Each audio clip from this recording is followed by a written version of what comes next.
यदि समय के साथ वस्तु की स्थिति में परिवर्तन, अब समय के साथ वस्तु की स्थिति में परिवर्तन हो, यहाँ पर हम खड़े हुए हैं और समय के साथ हम यहाँ से परिवर्तन है ना, यानी कि हमारे स्थिति में क्या होता है, जब परिवर्तन होता है, यहाँ आ गए फिर यहाँ आ गए हैं, तो समय के साथ जो परिवर्तन होता है उस चीज को हम क्या कहते हैं, गति के नाम से जानते हैं।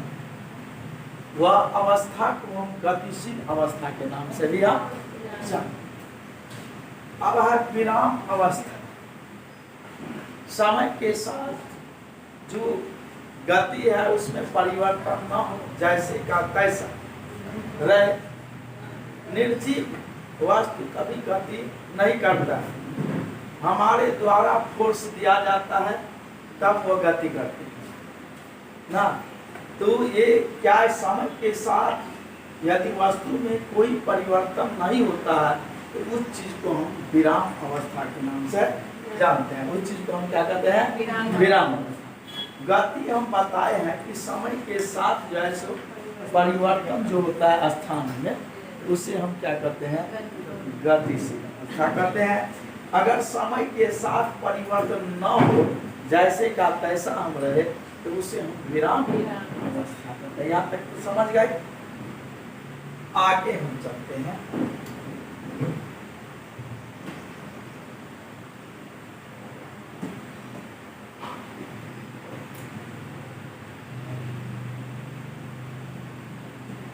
क्या कहता है, गति एक सापेक्षिक अवधारणा। इसका अर्थ ये है सापेक्षिक अवधारणा।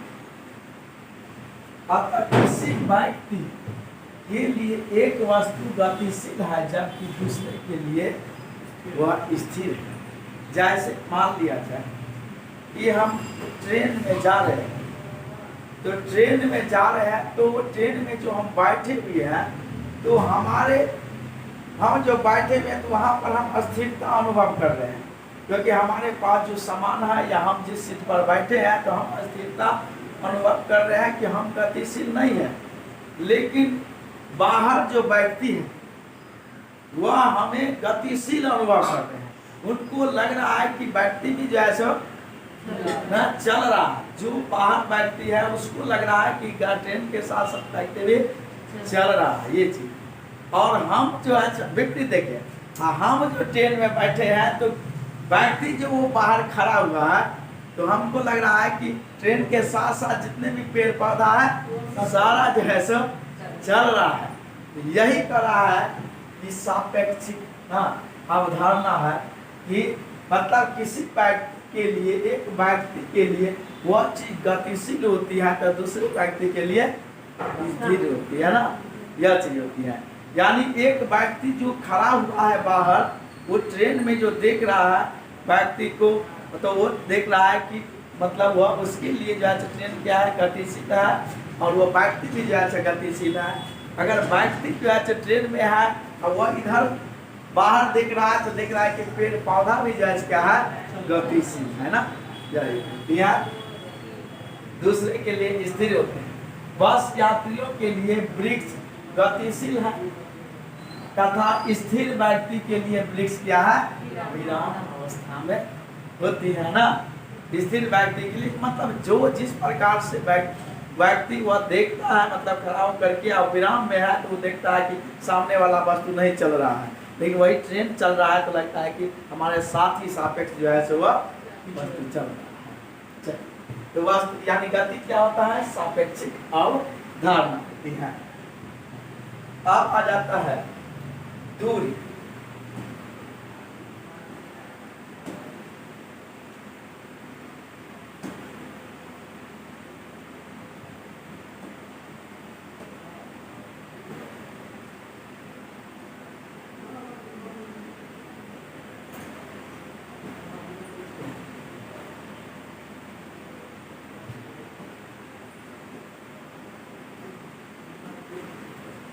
दूरी गति करती हुई वस्तु के साथ तय किए गए संपूर्ण मार्ग की लंबाई को हम क्या कहते हैं, दूरी कहते हैं। मान लिया जाए कि यहाँ जो है ए है और यहाँ से तय किया है बी पर आया है, ये जो है 4 किलोमीटर जो चला है, इस 4 किलोमीटर को हम क्या कहेंगे?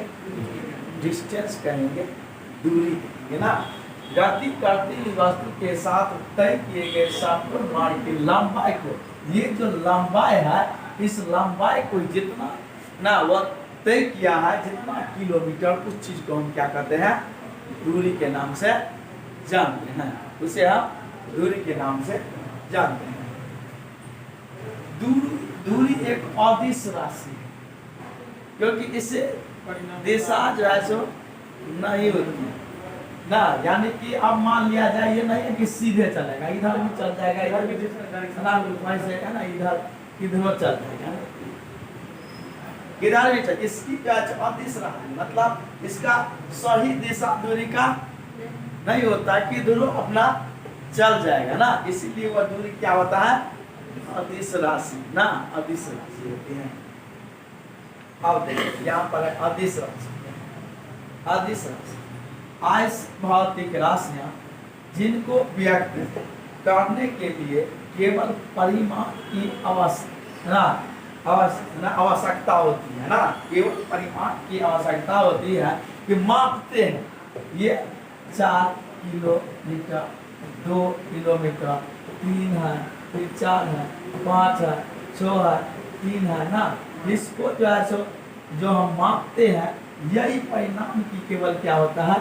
आवश्यकता है कितना दूरी चल क्या सर, यह चीज जो है सर होती है, आवश्यकता होती है। दिशा की है ना, यानी होती है दिशा की नहीं, अदिश राशि कहलाती है ना। यानी इसके किस दिशा में जा रही है इसका जो नहीं होता है, लेकिन ये परिणाम की आवश्यकता होता है कितना, जब सबका जोड़ ही ना परिणाम होता है, सभी का योग होता है, परिणाम होता है, उसकी आवश्यकता होती है, न कि दिशा की आवश्यकता होती है। इसीलिए हम इसको क्या करते हैं? अदिश राशि के नाम से जानते हैं। आगे चलते हैं।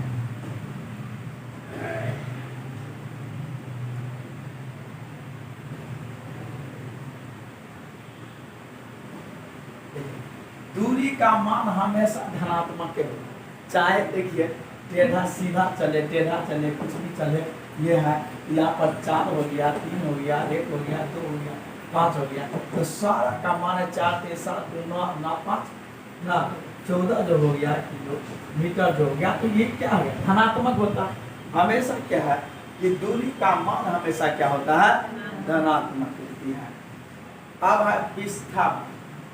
यहाँ पर जो है सो हम उदाहरण में कहीं ना कहीं हम प्रॉब्लम किए थे आप लोग को ना।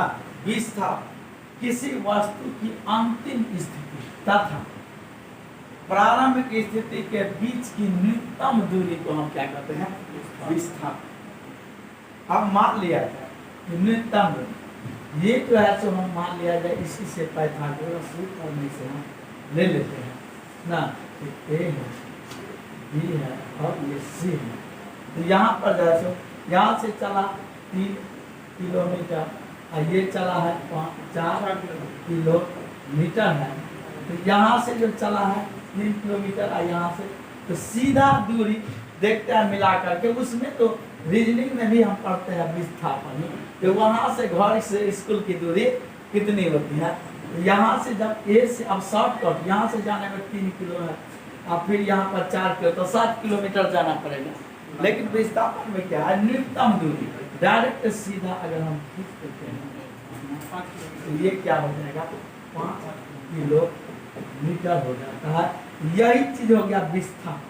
जो न्यूनतम दूरी, जो प्रारंभिक दूरी था, अंतिम दूरी था, उसके बीच का जो न्यूनतम दूरी होगा, यानी छोटी से छोटी रास्ता होगा, उसको जो हम मापते हैं, उस चीज को हम क्या कहते हैं?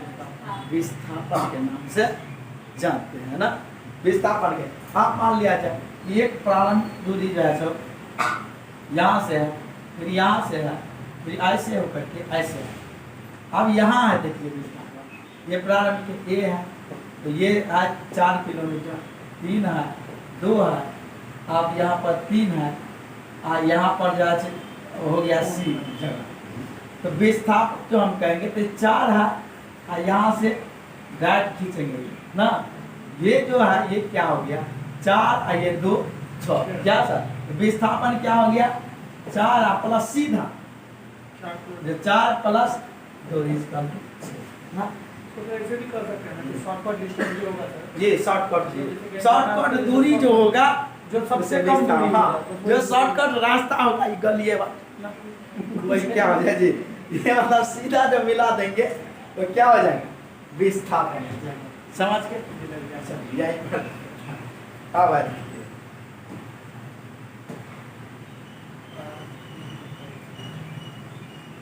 विस्थापन एक जो है क्या होता है सदिश राशि ये इसमें जो है उत्तर दक्षिण पूरा पश्चिम जो है दिशा उसमें कहना होगा ना या नहीं उसमें निश्चित दिशा उसकी होती है जैसे रीजनिंग जब बनाए थे ना इसका घर उधर है एक का घर इधर यहाँ पर गया फिर यहाँ पर आया यहाँ पर आया यहाँ से जो है सब बताते थे यहाँ से खींच देते थे ना यहाँ पर ये है ये सही उत्तर है कि दक्षिण है यह चीज जो है आपको ना ये क्लियर करना पड़ता है और इसमें दिशा और दूरी दोनों की आवश्यकता होती है दिशा और दूरी दोनों की आवश्यकता तो चैप्टर का तो नाम तो हम दिशा होते हैं अब देखिए सदिश राशि ऐसी भौतिक राशियां जिनको व्यक्त करने के लिए परिमाण के साथ साथ दिशा की आवश्यकता परिमाण के साथ साथ क्या होता है दिशा की आवश्यकता होती है उसे सदिश राशि के नाम से जानते हैं जैसे बल विस्थापन वेग संवेग त्वरण ये सब क्या है यानी सदिश राशि विस्थापन का एक मान धनात्मक होता है ऋणात्मक भी होता है और शून्य भी होता है इसको लिखना विस्थापन का मान धनात्मक होता है विस्थापन का मान क्या होता है धनात्मक यानी धनात्मक होता है तो धनात्मक जो होता है विस्थापन का मान इसमें क्या करते हैं हम यहाँ से यहाँ फिर यहाँ से जो ये दूरी जो हो गया ये क्या हो गया विस्थापन हो गया ये विस्थापन जो हो गया तो ये विस्थापन क्या है धनात्मक हो गया याद है धनात्मक हो गया फिर जो है सो देखिए यहाँ से और यहाँ से शॉर्टकट दूरी को जोड़े तो ये क्या हो गया विस्थापन हो गया यह विस्थापन हो गया ये धनात्मक विस्थापन ये कौन सा विस्थापन है धनात्मक ऋणात्मक क्या है अब देखिए यहाँ से हम चलना स्टार्ट किए ना और फिर ऐसे यहाँ पर आए यहाँ तक और फिर यहाँ स्कूल देखिए यहाँ हमारा घर है और घर से आए स्कूल और स्कूल से फिर चले गए घर चले गए तो जहाँ पर से आए थे फिर वहीं पर चले गए तो यह चीज क्या है अब मान लिया जाए कि यहाँ से यहाँ आए और फिर यहाँ से यहाँ चला गए है ना चले गए तो यहाँ पर क्या हो जाएगा यहाँ क्या हो जाएगा शून्य हो जाएगा ना यही दिक्कत की थी क्या सर तो यहाँ से जहाँ होगा सर दूरी तो डबल ना हो जाएगा हाँ, और दूरी होगा 5 किलोमीटर ये और 5 किलोमीटर ये तो दूरी तो होगा 5 और प्लस 5 इसका तो 10 किलोमीटर लेकिन विस्थापन जो हो जाएगा इसका वो शून्य चले थे वापस क्योंकि जहाँ से चले थे वहीं पर वापस चले गए तो वह विस्थापन क्या हो जाएगा शून्य जबकि दूरी जो है वो धनात्मक अपना हो जाए बढ़ जाएगा 10 किलोमीटर क्या लेकिन चलिए अब आ जाता है ऋणात्मक में अब आ जाता है ऋणात्मक भी होता है तो यहाँ से चले यहाँ तक शून्य आए और कहीं इधर आगे यहाँ तक आ गए तो यहाँ जो देखिए ये 5 किलोमीटर थे ना फिर ये 5 किलोमीटर है और फिर यहाँ आ गए तो 5 किलोमीटर आ गए नहीं सर तो इधर जो आएगा तो यानी कर आए कि प्रारंभिक दूरी प्लस अंतिम दूरी ना तो यहाँ पर है अब यहाँ पर जो देखिए ये पूरा दूरी कितना हो गया 15 हो गया अब पहले जो है कितना था सर पहले था 5 अभी कितना हो गया है यार 5 किलोमीटर पीछे जा चुके तो 10 हो गया तो 10 में से हम क्या करेंगे 10 में से नहीं 5 में से 10 घटाएंगे तो -5 है तो ये क्या हो जाएगा ना, ऋणात्मक हो गया। नहीं, ये क्या हो जाता है, ऋणात्मक। आगे बढ़ गए तो क्या हो गया, ऋणात्मक हो गया। चलिए, वह चाल अब दूरी का मान उस वस्तु की चाल कहते हैं ना, यह चाल बराबर क्या होता है, दूरी बटा समय होता है। चाल का SI मात्रक मीटर पर सेकेंड होती है।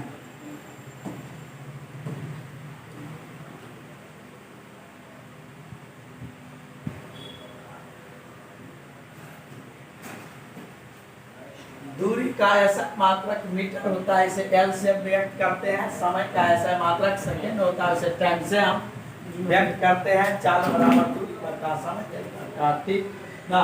ये है LT-1, ये जज क्या होता है, बीमा कहलाती है ना, बीमा में लिखते हैं इसको। हाँ, इसको जैसे ही हम तो इसको ऊपर लेकर के जाते हैं ना, इसको LT-1 हो जाती है। अब है देखिए वेग, इकाई समय में किसी वस्तु द्वारा, इकाई समय में किसी वस्तु द्वारा किया गया विस्थापन उस वस्तु का जो है क्या कहलाता है, वेग कहलाता है। अब जो है देखिए जितना समय लगता है ना, अब उतना समय में जो विस्थापन होती है उस चीज को क्या कहते हैं, वेग के नाम से। कुछ ना कुछ तो समय लगता होगा जाने में, उस समय में किसी वस्तु द्वारा तय किया गया विस्थापन ना, उसे हम क्या कहते हैं, वेग के नाम से जानते हैं। वेग एक क्या है, सदिश राशि है ना, सही। ये वेग क्या है, एक सदिश राशि है। वेग बराबर विस्थापन बटा समय होता है। अब देखिए वेग बराबर विस्थापन बटा समय, वेलोसिटी इक्वल टू L बटा T। इसको हम जैसे क्या बीमा में लिखते हैं, LT-1 होती है। भौतिक राशियों के प्रतीक तथा संकेत की घातों को, उस राशि को बीमा में हम क्या करते हैं, व्यक्त करते हैं। वेग का ऐसा मात्रक मीटर सेकेंड होता है। वेग की बीमा जो है LT-1 होती है।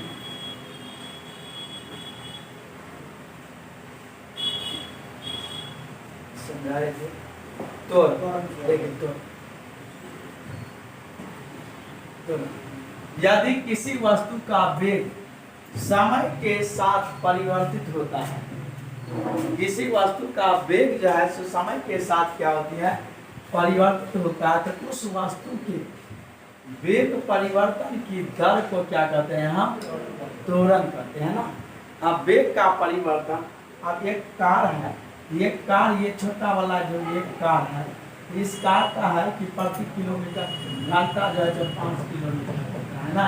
हाँ, ये जो है ये इसका जो है सो प्रति क्या होता है, 3 किलोमीटर होता है। क्या सर, इस चीज को देखो, यदि किसी वस्तु का वेग समय के साथ परिवर्तित होता है तो उस वस्तु के परिवर्तन की दर को क्या कहते हैं, तुरंत। इसमें जो परिवर्तन हुआ है, ये 5 किलोमीटर है, ये 3 किलोमीटर या 2 किलोमीटर की कमी है ना सर। इसमें जो परिवर्तन हुआ, एक 5 था, ये यहाँ पर क्या है 3 किलोमीटर है, इसमें कहीं ना कहीं परिवर्तन तो है। इस परिवर्तन को हम क्या कहते हैं, त्वरण के नाम से जानते हैं। इस परिवर्तन को त्वरण के नाम से जानते हैं।